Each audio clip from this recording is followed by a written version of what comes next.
Tu veux pas le donner le trépied à maman? Est-ce que je peux avoir le trépied? Non, je peux pas. Bon, et ben tant pis, on va faire ça sans le trépied. C'est un petit peu bancal, désolé. Ça y est, je peux l'avoir? Regardez-moi ce ciel bleu là. J'espère que le ciel bleu est revenu dans vos régions. Je voulais vous faire ma petite sélection lecture de la semaine, parce que c'est devenu notre petit rendez-vous. Avec aussi une sélection non... Ah non, non, Loulou, pas le trépied. Tiens, il y a plein d'autres jouets. Et aussi un documentaire que j'ai beaucoup aimé, dont je vais vous parler, donc pas forcément une lecture. C'est un documentaire que j'ai vu, j'ai réussi à avoir un documentaire du début jusqu'à la fin cette semaine sur la chaîne YouTube Arte Découverte. Il s'appelle Le Jardin, une journée en été. Plus bref, j'ai adoré, je vous le mettrai en barre d'infos. J'ai adoré ce documentaire, ça m'a redonné envie d'être en été. Alors que l'été, moi l'été c'est pas une saison que j'aime beaucoup. J'aime les saisons aux températures non extrêmes et voilà, en France on a de plus en plus de canicules. Si j'aime beaucoup le printemps et l'automne. Mais là ça m'a donné envie du coup d'être en été, ça m'a réconcilié un petit peu. Sur un jardin en permaculture et qui est vraiment, il est super bien fait et voilà, je l'ai trouvé extrêmement agréable. Et pour ceux qui aiment le jardin et le jardinage comme moi ici, je me suis dit que j'allais vous mettre en barre d'infos et que j'allais vous en parler. Du coup, ça m'amène à ma première recommandation lecture, ce petit manuel de permaculture pour commencer son jardin. En fait, celui-là, de la collection, donc ça vient de chez Larousse, avec un programme en 12 étapes, hyper bien expliqué. À chaque fois, voilà, comment commencer, par exemple, comment observer son jardin avant de commencer à cultiver et d'installer la permaculture, l'exposition, les différents types de plantations qui sont déjà présentes, etc. Et ce livre, en fait, ça fait plus d'1 an que je l'ai emprunté à une amie à moi, Sabine, qui passe par là, je m'excuse. Et ben je venais juste de tomber enceinte de Louis, donc c'était il y a plus d'1 an, c'était en janvier 2020, fameuse année, hein Lilou. Et en fait je lui ai emprunté parce que je l'ai trouvé extrêmement bien fait, même si j'ai pas de jardin et que du coup je ne vais pas m'attaquer à la permaculture, mais vous savez que ça m'intéresse beaucoup. Et je l'avais lu à l'époque et je lui ai jamais rendu, il faut que je le fasse. Donc note à moi-même. Mais du coup je me suis dit que ça pourrait peut-être intéresser certains, je l'avais énormément aimé. J'aime beaucoup le format un petit peu cahier comme ça, hyper pratique, hyper outil, hyper facile à emporter si on veut le lire pendant des déplacements ou bien quand on est dans le jardin. Un gros livre type table basse, clairement ça s'y prête pas pour un livre outil comme ça qu'on peut utiliser au jardin. Plein d'astuces liées à la permaculture, comment associer les cultures, mais aussi comment attirer les pollinisateurs, et notamment comment commencer, mais aussi comment construire par exemple un châssis pour faire une petite serre, etc. etc.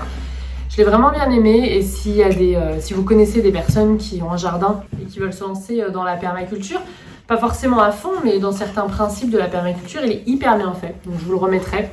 Premier pas en permaculture, imiter la nature, c'est la meilleure jardinière, de Catherine Delvaux. Et du coup, ma deuxième sélection lecture, oula, t'embarques le puzzle avec toi. Il joue beaucoup en ce moment, Pauline, avec son puzzle. Tac, tac, tac. J'ai juste enlevé le i parce que j'ai trop peur qu'il se le mette au fond du gosier, mais voilà, il aime beaucoup. Deuxième sélection lecture dont je vais vous parler. Je suis très étonnée de ne pas vous l'avoir déjà présenté sur ma chaîne, parce que j'aime beaucoup ce livre et je le lis depuis le tout début de ma carrière, donc il y a au moins 9 ans. Quand à l'époque j'avais des maternelles, je le lisais déjà. Je lis aussi avec mes CP et mes CE1, donc en cycle 2, puisque en fait c'est un livre qui parle de la plantation d'une graine, donc ça s'appelle Toujours rien. J'aime beaucoup les illustrations parce que même avec des cycles 3, donc des enfants plus âgés, on peut travailler sur ce livre, sur au moins les illustrations et essayer de refaire des petites illustrations comme ça avec des objets. Donc c'est des photographies qui ont été prises en contre-plongée.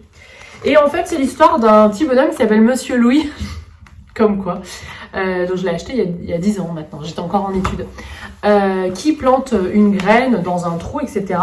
Et c'est rigolo, et j'aime beaucoup travailler là-dessus avec mes élèves parce qu'il y a 2 histoires dans l'histoire. Il y a l'histoire que Monsieur Louis raconte et celle que nous on voit, que lui il voit pas. Donc voilà, donc c'est un bonhomme qui vient arroser sa graine, qui est patient, qui voit rien qui se passe, il voit rien, il a l'impression que rien se passe. Donc il dit souvent toujours rien, dont le titre, et il commence à en avoir un peu ras-le-bol. Au bout d'un moment, il perd patience et il décide de ne plus venir un jour. Pas de chance, le lendemain, voilà, il y a quelque chose qui pousse, il y a la tige qui pousse et il n'est pas là pour le voir. Et je vous raconte pas la fin, sinon c'est un petit peu triste. Tout n'est, mais j'aime beaucoup ce livre et je trouve qu'on peut travailler plein de choses avec les enfants. L'histoire tout simplement de la plantation d'une graine à la première grille de lecture, on va dire premier accès, premier type de compréhension. Coucou Monsieur Louis, c'est toi Monsieur Louis. Jusqu'à voilà le fait que travailler les sous-entendus, ah bah nous on a compris en fait qu'il se passait quelque chose parce qu'on voit mais Monsieur Louis ne voit pas. Avec des élèves plus grands, essayer d'investir le travail à tes souhaits de l'illustrateur qui a voulu nous faire comprendre des choses que le personnage ne comprenait pas, donc la dissociation entre la narration et en fait nous ce qu'on voit avec le travail d'illustration. Et ensuite travailler en art plutôt sur l'illustration de ce type, c'est quand même raconter une histoire avec des petits objets recyclés, c'est rigolo. Donc voilà, donc ce livre qui s'appelle Toujours rien, je vous l'ai jamais présenté. Ouh là là, attendez-nous. Je vous l'ai jamais présenté et franchement je sais pas pourquoi, parce que c'est un de mes classiques, mais vraiment un de mes classiques et je commence toujours par lui quand je travaille au CPCE1 sur la germination. Je commence toujours par cette histoire. Donc voilà pour ma sélection de la semaine.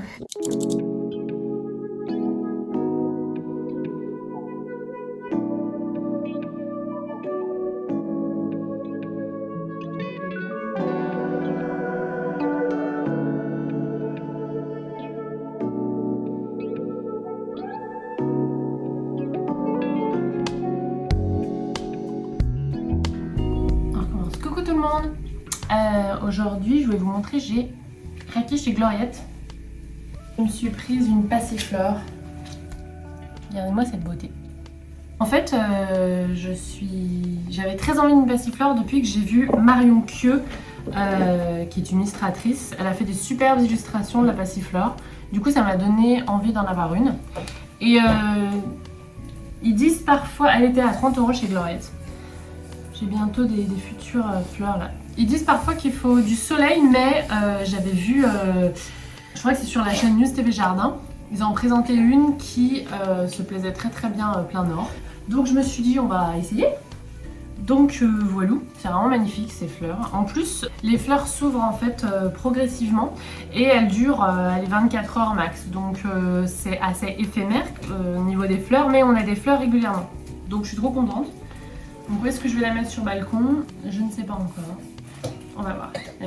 Je suis allée aussi dans ma petite boutique Jaune Cerise pour racheter du chai, du thé chai. Il n'y avait plus le honey chai, mais ils ont à la place remplacé par du milkoline. Apparemment, il n'y a pas des saveurs, des arômes rajoutés. Donc ils préfèrent celui-là. On verra. J'avais sorti la boîte là du coup pour remplacer. Mais voilà, je vous dirai, je vais le tester. En tout cas, il sentait très bon. Ils ont rajouté de la cannelle, je crois, et du gingembre un peu dedans. J'ai hâte de le tester. Ce matin, il faut aussi que j'arrose toutes mes plantes là, qui sont là-haut. J'ai des calatéas en quarantaine, enfin pas tellement en quarantaine du coup, à côté du Oya. Mais lui, je lui fais confiance, il ne chope pas grand-chose en ce moment. Donc il faut que je les arrose, parce que du coup, je les oublie complètement. Et ce matin, je me suis rendu compte que celle-là, elle avait très soif. Donc voilà, c'est tout pour aujourd'hui.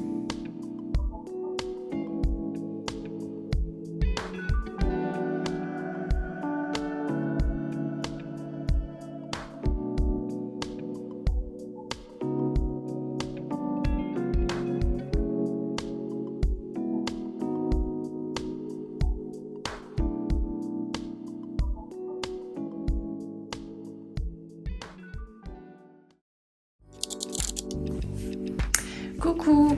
Aujourd'hui, je voulais vous montrer une petite surprise que j'ai eue hier de la part de ma petite boutique Jaune Cerise, que j'aime beaucoup, je vous en ai déjà parlé. C'est une petite boutique où j'achète mon thé en vrac à la Croix-Rousse. Il y a aussi beaucoup de café, etc. Donc de théière, voilà, tout ce qui est autour du thé et du café. Et en fait, quand j'y suis allée là, il y a quelques jours, je vous ai montré un clip, et ben, le gérant que j'ai rencontré, j'ai discuté un petit peu avec lui parce que j'ai une abonnée parmi vous qui le connaît et du coup je lui ai dit, et ben, il m'a gardé des petites cerises de café puisqu'il a un caféier dans une de ses boutiques, parce qu'il y a plusieurs boutiques en fait. Et son caféier, qui est un Arabica je crois, a produit des petites cerises de café. Donc je voulais vous les montrer. Donc ces petites cerises, en fait, c'est le fruit du caféier. Et à l'intérieur, il y a 2 graines de café. Donc en fait, faut que je le fasse ce week-end, mais je voulais déjà vous le montrer là. Il va falloir que j'extrais les 2 petites graines de café dans chaque cerise et je vais les planter pour essayer de faire des petits plants de caféier. Je me suis dit que ça serait sympa d'essayer ça ensemble. Donc voilà, si ça vous intéresse, je vous montrerai ça, je pense dans le futur vlog. Je pense que je vais faire ça ce week-end. Si vous avez des astuces, n'hésitez pas. Je pense que je vais donc...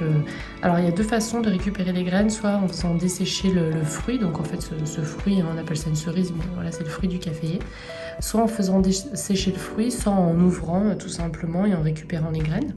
Donc si vous avez eu un retour d'expérience là-dessus, écoutez, je serais ravie d'apprendre ça, de vous lire dans les commentaires. Et je pense que pour l'occasion, je vais aller déterrer, essayer de chercher ma petite serre dans le garage. Parce que quand même, pour pousser les caféiers, ils aiment qu'il fasse chaud et humide. Hein. Voilà, un peu comme les caladiums finalement. Donc voilà, dites-moi en barre d'infos ce que vous en pensez. Moi, j'ai surtout fait du bouturage de tiges en termes de caféier. Ça, j'avais déjà essayé. Et par contre, directement planter les graines, j'ai encore jamais fait. Donc, je suis hyper curieuse et je remercie encore Gaëlle de la boutique Jaune Cerise pour ce joli petit cadeau. Allez, dernière chose, si vous vous demandez qu'est-ce que mon bar à Alocasia fait ici, c'est une longue histoire, je vous expliquerai bientôt. Ah bah tiens, j'en profite pour vous donner des nouvelles de ma Stéphania erecta. Parce que franchement, je suis trop contente. Depuis qu'il fait pas mal de soleil ici et pas mal chaud, elle me sort ces jolies feuilles là. Bon, j'aurais bien aimé que celle-là se développe, mais bon, on verra.